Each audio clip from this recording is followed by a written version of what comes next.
اعوذ باللہ من الشیطان الرجیم بسم اللہ الرحمن الرحیم۔ السلام علیکم۔ نمل ناول کا باب نمبر 11۔ آ رہی ہے چاہے یوسف سے صدا۔ اب میں ہوں اپنے بھائی کا رکھوالا اور حابیل تھا بھیڑوں کا رکھوالا، جبکہ قابیل تھا کھیت کا کسان۔ اور گزرتے وقت کے ساتھ ایسا ہوا کہ قابیل لایا اپنے باغ کا پھل، قدرے کمتر پھل، قربانی کے طور پہ اپنے رب کے لیے، اور حابیل لایا اپنے ریوڑ کے اول ذات صحت مند بھیڑ۔ اور خدا نے عزت دی حابیل اور اس کی قربانی کو، مگر قابیل اور اس کی قربانی کو عزت نہ بخشی۔ بس قابیل بہت غضبناک ہوا اور اس کا چہرہ بھج گیا۔ تو پکارا خدا نے قابیل کو کہ کیوں ہو تم غصے میں، کیوں بجھ گیا ہے تمہارا چہرہ؟ اگر تم خالص نیکی کرو گے تو کیا وہ قبول نہ کی جائے گی؟ اور اگر تم نہیں کرو گے خالص نیکی تو گناہ تمہاری چوکھٹ پہ گھات لگائے بیٹھا ہے اور تم اس کی خواہش کے تابع ہوگے۔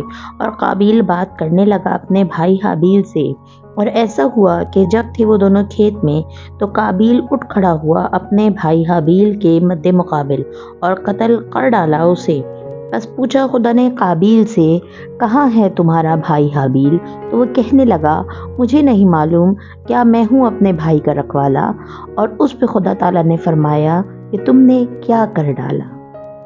تمہارے بھائی کے لہو کی آواز مجھے زمین کے اندر سے پکار رہی ہے، اور اب تم ملعون ہو اس زمین میں جس نے اپنے لب کھول کر تمہارے بھائی کا خون تمہارے ہاتھ سے جذب کر لیا ہے۔ اب جب تم کھیتی باڑی کرو گے تو یہ زمین تمہیں نفع نہیں دے گی، ایک مفرور اور آوارہ گرد کی طرح بھٹکتے پھرو گے تم اس زمین پہ۔ بس کہا قابیل نے خدا سے، میری سزا میری برداشت سے بہت زیادہ ہے۔ توریت۔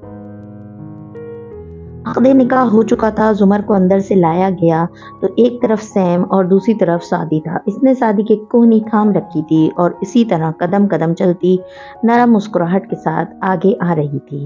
وہاں موجود تمام لوگ اٹھ کھڑے ہوئے، فارس بھی، اور زمر کے چہرے کو نہیں دیکھ رہا تھا، نگاہیں سعدی کی کوہنی تک تھیں۔ زندگی پیچھے ہو گئی تھی۔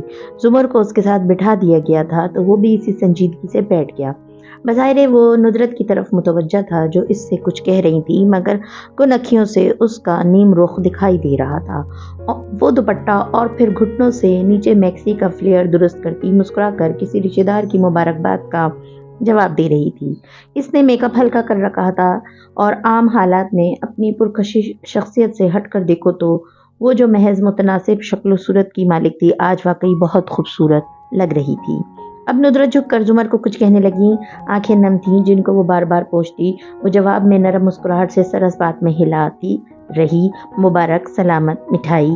اسی مختصر سی تقریب کا آخری جز مکمل ہو چکا تو صداقت دوسرے ملازموں کے ساتھ کھانا لگانے لگ گیا۔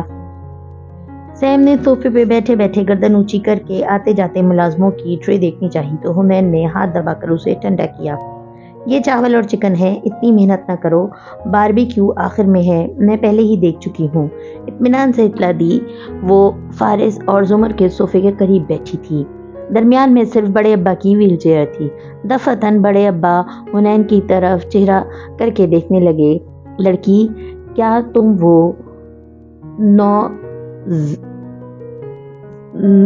تم وہ نوز رنگ پہنو گی بھی صحیح یا ایسے ہی لے لی میری بیٹی سے؟ اگر آپ کو لگتا ہے کہ آپ کی اس بات میں غیرت میں آ کے وہ نت واپس کر دوں گی میں، تو ایسا نہیں ہونے والا۔ میں نارمل نہیں ہوں، میں حنین ہوں۔ پھپھو پہ یہی لانگ سوٹ کرتی ہے، میں نہیں چاہتی کہ وہ اسے اتاریں۔ وہ بڑے ابا کی جانب چہرہ جھکا کر آنکھیں گھما کر بولی، اور فارس نے بے اختیار اس کو دیکھا، مگر حنین نے بھرپور کوشش کی کہ وہ فارس کی طرف نہ دیکھے، شاید اسے ہنسی آ جائے، شاید ڈھیر سارا رونا۔ ندرت نے بھی سن لیا تھا، کافی ملال سے اور ہنا کو گھورتے ہوئے اس کی اس ڈٹائی کو تفصیل سے بیان کرتے ہوئے افسوس کرنے لگی۔ فارس نے اپنے پیر کے انگوٹھے کو دیکھتے ہوئے پوری بات سنی مگر چپ رہا۔ زمر نرمی سے اتنا ہی بولی، ہنا ٹھیک کہہ رہی ہے بھابھی، مجھے یہ لونگ بہت پسند ہے، میں اسے چھوڑنا بھی نہیں چاہتی۔ فارس کا سر جھکا تھا، گردن میں ڈوب کر ابھرتی گلٹی نمایاں ہوئی۔ حنین بال کان کے پیچھے اڑستی ادھر ادھر دیکھنے لگی۔ یہ کہاں سے بنوائی تھی؟ فرزانہ باجی زمر کی اس طرح بیٹھتے ہوئے پوچھنے لگی۔ یہ میری ایک اسٹوڈنٹ نے مجھے دی تھی۔ آپ کو پتا ہے نا، بچیاں اپنی ٹیچرز کو ایسے گفٹ دینے کے لیے کریزی ہوتی ہیں۔ میں ہمیشہ واپس کر دیتی ہوں مگر یہ رکھ لی۔ وہ جو واقعتاً اس لونگ کے حسب نسب سے واقف نہ تھی، سادگی سے ان کی طرف چہرہ کیے بتائی گئی۔ کھانا لگ چکا تھا، اشتہا انگیز خوشبو ہر سو پھیلی تھی۔ باتوں مسکراہٹوں کے شور میں فارس بالکل خاموش بیٹھا تھا۔ نگاہیں سامنے میز پہ جمی تھیں۔ پہلو میں بیٹھی زمر اپنا کامدار دوپٹہ درست کر رہی تھی۔ سیم کھانے کے لیے جاتے اس کے گھٹنوں پہ پھول لا کر رکھ رہا تھا۔ ایک کلی سے اس کے دوپٹے کا کام اڑ گیا تھا۔ وہ الجھے تاروں سے اس کو نکالنے کی کوشش کر رہی تھی، بار بار ٹہنی کو کھینچتی مگر وہ الگ نہ ہو پاتی۔ وہ بے اختیار گردن جھکا کر دیکھنے لگا۔ وہ غلط سم سے کھینچ رہی تھی اور مسلسل حرکت پہ فارس کو اکتاہٹ ہو رہی تھی۔ اس نے ہاتھ بڑھایا اور ٹہنی کھینچ لی۔ زمر نے چونک کر اسے دیکھا، نگاہیں ملیں، اس کی رسمی مسکراہٹ مدھم ہوئی، چہرے پہ برہمی آئی۔ مجھے آپ کی کسی مدد کی ضرورت نہیں ہے، دبی دبی سے وہ بولی اور سختی سے کامدار دوپٹہ چھڑایا۔ جب تک زندہ ہیں یاد رکھیے گا، اور قدرے دوسری طرف سے رکھ گئی۔ چونکہ کھانا ڈال کر اکا دکا لوگ ادھر ہی آ رہے تھے تو وہ اگلے ہی لمحے چہرے پہ پھر سے مسکراہٹ لے آئی۔ فارس نے کچھ نہیں کہا، محض لب بیچے سامنے دیکھنے لگا جہاں میں اس کے گرد کھڑے لوگ جھک کر کھانا نکال رہے تھے۔ منظر تبدیل ہونے لگا، فضائیں بدلیں، وقت چند سال پیچھے گیا۔ یونیورسٹی کی لائبریری میں اس شام کا منظر نمایاں ہوا۔ اس منظر پہ ایسی زردی چھائی تھی جیسے پرانی کتابوں میں ملنے والے سوکھے پھولوں پہ چھائی ہوتی ہے۔ لائبریری کی کھڑکی سے باہر اترتی شام گہری ہوتی دکھائی دے رہی تھی۔ کونے والی میز پہ گھنگریالے بالوں والی لڑکی بیٹھی، چہرہ جھکائے کاغذ پہ کچھ لکھ رہی تھی۔ بائیں ہاتھ پہلی کرسی پہ وہ پیچھے ہو کر بیٹھا زمر کے کاغذات کو دیکھ رہا تھا جو کہ چہرے کے باعث ایک گھنگریالی لٹ کاغذ کو چھو رہی تھی۔ دفعتاً ساتھ رکھا چھوٹا پرانا نوکیا ذرا سا بچ کر خاموش ہو گیا۔ زمر نے قدرے کوف سے سر اٹھا کر اسے دیکھا۔ ایک تو لوگ صرف مسڈ کال کیوں دیتے ہیں؟ وہ بڑبڑائی، موڈ آفتہ اور تھکن زدہ لگی تھی۔ موبائل اٹھا کر کال ملائی اور اسے کان پہ لگایا۔ قلم انگلیوں میں گھپاتی منتظر خاموش سنی گئی۔ پھر کمپیوٹرائز آواز آئی تو اس کی آنکھوں میں ڈھیروں بیزاری اتری۔ بیلنس ختم۔ جھنجھلا کر فون کان سے ہٹایا اور پرس میں ہاتھ ڈالا۔ انسان کا فون خراب نہ ہو بس۔ یہ کس کا فون ہے؟ وہ مسکراہٹ سے دبائے اسے دیکھ رہا تھا۔ میری امی کا، پری پیڈ ہے۔ پرس سے کارڈ نکالا۔ میں پوسٹ پیڈ استعمال کرتی ہوں، وہ خراب تھا تو عارضی طور پر یہی صحیح۔ وہ اتنی لمبی غیر ضروری بات اس سے نہیں کیا کرتی تھی۔ یہ اب بھی بس برے موڈ میں بول گئی۔ کارڈ نکالا اور چہرہ جھکائے اس کی سلور کوٹنگ ناخن سے رگڑنے لگی۔ فارس کے ابرو بچے قدرے غیر آرام دہ سادہ سا آگے ہوا، یہ اور متذب سا رکا۔ زمر نے رگڑتا ناخن روک کر آنکھیں اٹھا کے اسے دیکھا۔ جی، یہ ناخن سے نہیں اسکریچ کرتے، ادھر لائیے۔ جیب سے چابی نکالتے ہوئے دوسرا ہاتھ بڑھایا۔ زمر نے ایک نظر اس کے ہاتھ پہ ڈالی، دوسری کارڈ پہ، اور پھر کارڈ اس کے ہاتھ پہ رکھا۔ فارس چابی اٹھا کر کارڈ اسکریچ کرتے چند قدم آگے چلتا گیا۔ لائبریرین کی ٹیبل تک رکا، باکس سے 2 ٹشو نکالے اور واپس آیا۔ کرسی کھینچ کر بیٹھا، ٹشو اس کی طرف بڑھائے۔ ناخن صاف کر لیں، یہ کوٹنگ صحت کے لیے خطرناک ہوتی ہے۔ زمر نے ٹشو پکڑ لی اور پھر ناخن صاف کرتی اس کو دیکھتی گئی۔ وہ اب اس کا موبائل اٹھائے، کارڈ سے نمبر دیکھ کر ٹائپ کر رہا تھا۔ ریچارج کر کے موبائل اس کے سامنے رکھا، پھر اس کا چہرہ دیکھا۔ وہ متذب سی اسے دیکھ رہی تھی۔ جب وہ بولی نہیں تو فارس کو کہنا پڑا، اب کال ملا لیجیے۔ زمر نے کچھ کہے بنا پرس میں ہاتھ ڈالا اور کچھ نکال کر سامنے رکھا۔ فارس نے چونک کر دیکھا، وہ پلاسٹک میں لپٹے 9 کارڈ کی اسٹرپ تھی۔ ان میں سے 10واں کارڈ وہ تھا جو اس نے ابھی ابھی فیڈ کیا تھا۔ کارڈ اٹھاتے ہوئے چابی دوبارہ جیب سے نکالتے ہوئے مسکرا دیا اور زمر وہ سر جھٹکتے ہوئے ہنس دی۔ تھینک یو، مجھے یہ انگوٹھے کا ناخن اٹھا کر بتایا۔ ناخن سے نہیں کرنا، جب تک زندہ ہوں یاد رکھوں گی۔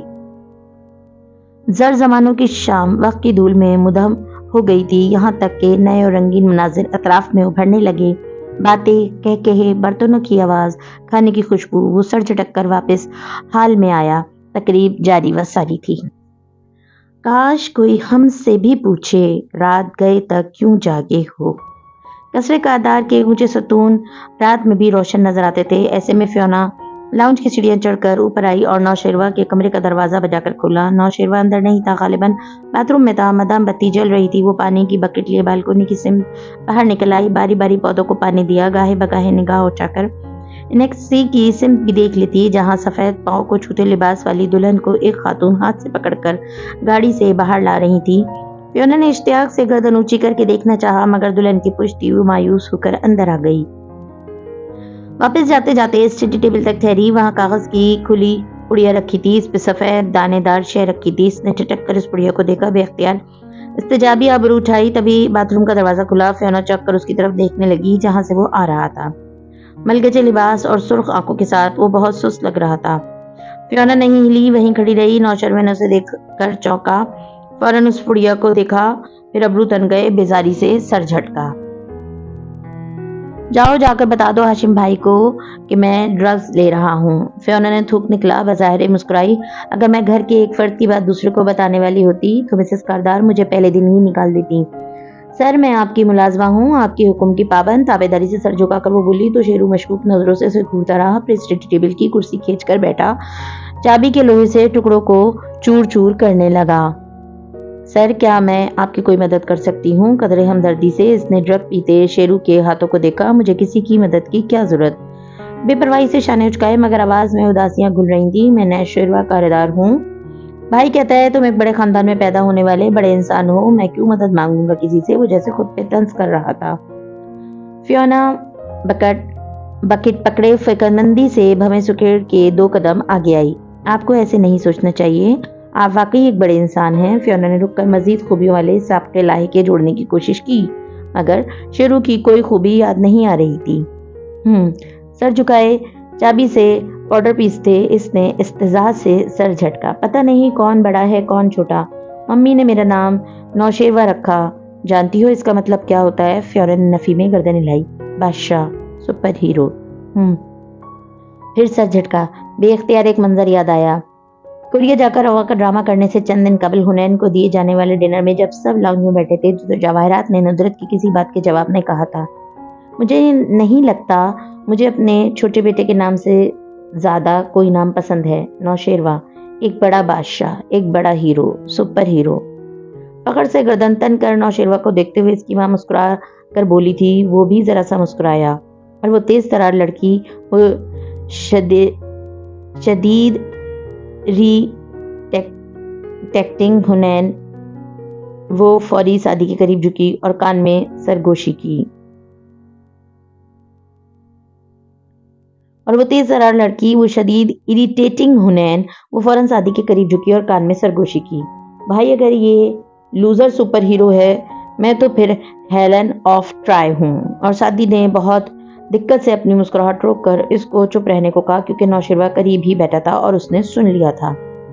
میرے نام سے لے کر میری شخصیت تک میری ہر چیز کا مذاق بناتے ہیں وہ دونوں۔ چابی زور زور سے پاؤڈر پہ دباتا وہ کہہ رہا تھا، یونیورسٹی سے لے کر اب تک وہ سادی، وہ ہمیشہ میرا کمپٹیشن بنا رہتا ہے۔ ممی کی نظر میں، ہاشم بھائی کی نظر میں وہ بہت اعلیٰ چیز ہے، اور میں کیا ہوں؟ ایک لوزر۔ اس کی آواز سے اکتاہٹ مفقود ہو کر دکھ میں بدلتی جا رہی تھی۔ فیونا تعصب سے اسے دیکھتی سنتی گئی۔ اس نے میرا ہر رشتہ خراب کیا ہے، ممی کو میری شکایت لگاتا تھا، تب سے اب تک ممی میری طرف سے انسیکیور رہتی ہیں۔ ہاشم بھائی کو وہ اغوا والی بات بتائی، وہ آج تک مجھ پہ بھروسہ نہیں کرتے، کبھی میرا فون لے لیتے ہیں، کبھی مجھے جھڑک کر کہتے ہیں کہ شیرو تم کچھ نہیں کرو گے، جیسے میں تو اب قابل اعتبار ہی نہیں، پتہ نہیں کیا کر بیٹھوں۔ چابی پر ڈالی اور گہری سانس لے کر ٹیک لگا لی۔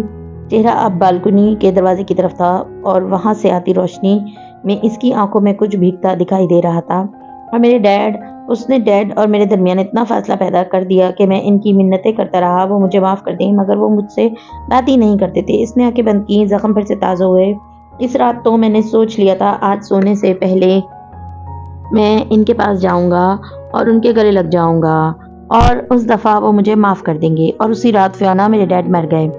فیونا کو احساس ہوا کہ بے خودی کے عالم میں بند آنکھوں سے بولتا شیرو غالباً منشیات کے زیر اثر اسٹڈی ٹیبل کے قریب ڈسٹبن میں خالی پڑیاں تازہ تازہ گیلی نظر آ رہی تھی، اور وہ اس حال میں مرے کہ وہ مجھ سے ناراض تھے۔ مجھے لگا سادی اس سے بڑا نقصان مجھے نہیں پہنچا سکتا تھا، مگر کر بڑا اس نے پہنچایا۔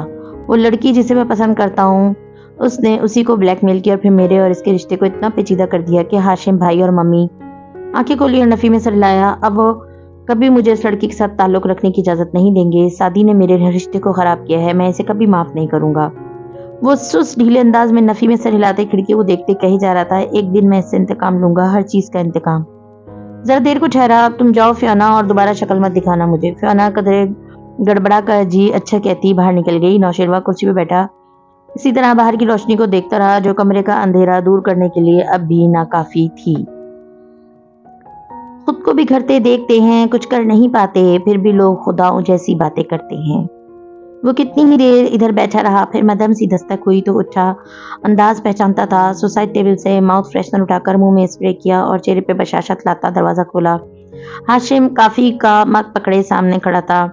سعدی نے میری سیکرٹری کو فون کیا ہے، وہ صبح آئے گا ہم سے ملنے، ہم تینوں کو وہاں ہونا چاہیے، خاندان کی طرح ہوں۔ مگ سے گھونٹ بھر کر اسے نیچے کرتے ہوئے سنجیدگی سے تاکید کی۔ وہ مطمئن اور پر اعتماد لگ رہا تھا۔ نوشیروہ نے ہلکے سے اس بات میں سر ہلایا، میں تیار رہوں گا۔ گڈ۔ اس کی نگاہوں اور الفاظ کے عجیب سے انداز کو وہ محسوس کرتا، مگر جیب میں رکھا موبائل بجا۔ وہ پیغام چیک کرتا اپنے کمرے تک آیا، مگ اور فون اسٹڈی ٹیبل پہ دھرا اور بالکنی کے دروازے میں کھڑی سونی کو پیچھے سے آ کر بازو میں اٹھایا، اس کا گال چوما اور چہرہ اپنی طرف کیا۔ وہ گردن پیچھے پھینک کر ہنسنے لگی۔ بابا ادھر کون آیا ہے؟ چہرہ سیدھا کر کے اس نے چمکدار شرارتی آنکھوں سے پوچھا۔ ہاشم نے بالکنی کے پار دیکھا جہاں رات اتر چکی تھی اور نیچے انیکسی کی بتیاں جل رہی تھی۔ ایک کار واپس جا رہی تھی، سعدی کی کار، اور برآمدے میں سفید کرتے میں کھڑا فارس کار کو جاتے دیکھ رہا تھا۔ ہاشم مسکرایا، ہماری فیملی میں ایک ناخوشگوار اضافہ، صبح ملاقات کریں گے ان سے بھی۔ وہ بھی محظوظ سا ہو کر خود سے بولا اور سونیا کو اٹھائے اسٹڈی ٹیبل کی طرف آیا جہاں لیپ ٹاپ کھلا تھا اور چند فائلز اس کی منتظر تھیں۔ بابا آپ کام کریں گے اور سونیا اب سونی جائے گی، ٹھیک ہے؟ وہ کرسی دھکیل کر بیٹھتے ہوئے اسے کہہ رہا تھا جب موبائل بج اٹھا۔ نمبر دیکھ کر ہاشم نے بے چینی سے اسے اٹھایا۔ ہاں خاور، آپ درست تھے، سعدی فرشتہ نہیں ہے، مجھے کچھ ملا ہے۔ دوسری طرف خاور بولتا جا رہا تھا اور ہاشم مسکرا کر سنتا گیا۔ پورے جسم و جاں میں گویا سکون سا پھیل گیا۔ زبردست خاور، تم نے ایک دفعہ پھر ثابت کر دیا کہ تم میرے لیے کتنے اہم ہو۔ کل ہم ایک ساتھ اس لڑکے کو کنفرنٹ کریں گے۔ مسکرا کر اس نے موبائل رکھ دیا۔ دیوار کے پار نوشیروہ اپنے کمرے میں ڈریسنگ روم کے سامنے کھڑا تھا۔ وارڈروب کھلا تھا، ٹائی، ریکس، کف لنکس، کوٹ، شرٹس۔ اس نے آہستہ آہستہ ہر ریک سے ایک ایک چیز چننی شروع کی۔ ٹام فورڈ کا سوٹ، ہیریوزن کی شرٹ، زیگنا کی ٹائی، لباس کا چناؤ کر کے اس نے سامنے لٹکایا۔ پھر اسی خاموشی سے ایک الماری کا پٹ کھولا، اندر سیف نصب تھا۔ اس نے کوٹ دبایا تو ننھا دروازہ کھلا۔ شیرو نے ہاتھ ڈال کر نکالا تو اس میں سے گلوک کا سیاہ چمکتی پستول تھی، G41 برانڈڈ تازہ ماڈل۔ اس نے گولیاں نکالی اور انہیں میگزین میں بھرنے لگا۔ 1 2 تم نے وہ کچرے کے ڈبے دیکھے ہیں جن پہ یوز میں لکھا ہوتا ہے؟ 5 6 ہاں نوشیروہ، میرے بہن بھائی نے تمہاری جیسی چیزیں کم ہی دیکھی ہیں۔ 10 11 تمیز سے بات کرو میری بہن سے، چلو ہنا یہاں سے۔ وہ سب سوچتے ہوئے بھرتا گیا۔ 12 اور یہ ہوئے مکمل 13۔ بھرا ہوا پستول اس نے الٹ پلٹ کر دیکھا۔ اس بھاری لوہے کے ہاتھ میں آتے جاتے ہی جسم میں گویا کرنٹ سا دوڑنے لگا تھا۔ گردن مزید اکڑ گئی، لبوں پہ تنفر بھری مسکراہٹ آ گئی۔ نہیں ہاشم بھائی، آپ سعدی یوسف کو نہیں سنبھال سکتے۔ پستول پہ نظریں جمائے وہ خود سے بڑبڑایا، یہ وہ مسئلہ ہے جسے میں خود سنبھالوں گا۔ کل کا دن اس کا اس دنیا میں آخری دن ہو گیا، بس بہت ہو گیا۔ ایک مضبوط عزم کے ساتھ اس نے کل کے لباس کے اندر پستول رکھا اور پھر بستر کی طرف چلا گیا۔ یہ قرب کیا ہے کہ تو سامنے ہے اور ہمیں شمار ابھی سے جدائی کی ساعتیں کرنی۔ جس وقت ہاشم اور نوشیروہ اپنے اپنے ارادوں کو سوچنے میں مصروف تھے، انیکسی کے باہر سے سعدی کی کار گیٹ کی جانب بڑھ رہی تھی۔ فارس برآمدے میں کھڑا الوداعی انداز میں ان کو جاتے دیکھتا رہا۔ اندر گھر میں سناٹا تھا۔ اس کا گھر، زمر کا سامان، ہر شے ترتیب دے کر سارا کام ختم کر کے ندرت جو رخصتی کے ساتھ ہی ادھر آ گئی تھی، اب اس گاڑی میں بیٹھی واپس جا چکی تھیں اور پیچھے گھر بالکل خاموش اور ویران سا ہو گیا تھا۔ لاؤنج میں کھڑے فارس نے گردن اٹھا کر اوپر جاتے لکڑی کے گول زینے کو دیکھا جس کے اختتام پہ 2 بیڈ روم تھے، ایک وہ جو کبھی فارس اور زرتاشا کا ہوا کرتا تھا اور دوسرا وہ جس میں اس وقت وہ بیٹھی تھی۔ وہ گہری سانس لے کر قدم قدم زینے چڑھنے لگا۔ لکڑی پیر کے نیچے ہلکی سی چٹکی، خاموشی میں ارتعاش پیدا ہوا۔ وہ اوپر آیا، اس کے کمرے کا دروازہ کھلا تھا۔ اندر زرد روشنیاں جلی تھیں۔ سنگھار میز اور دوسری 2 میزوں پہ پھولوں کے 3 بکے رکھے تھے، وہ بھی سعدی نے رکھے تھے۔ اس کے علاوہ کوئی شے ایسی نہ تھی جو سجاوٹ کہلائی جا سکتی تھی۔ چوکھٹ میں کھڑے ہو کے اس نے دیکھا بیڈ خالی تھا۔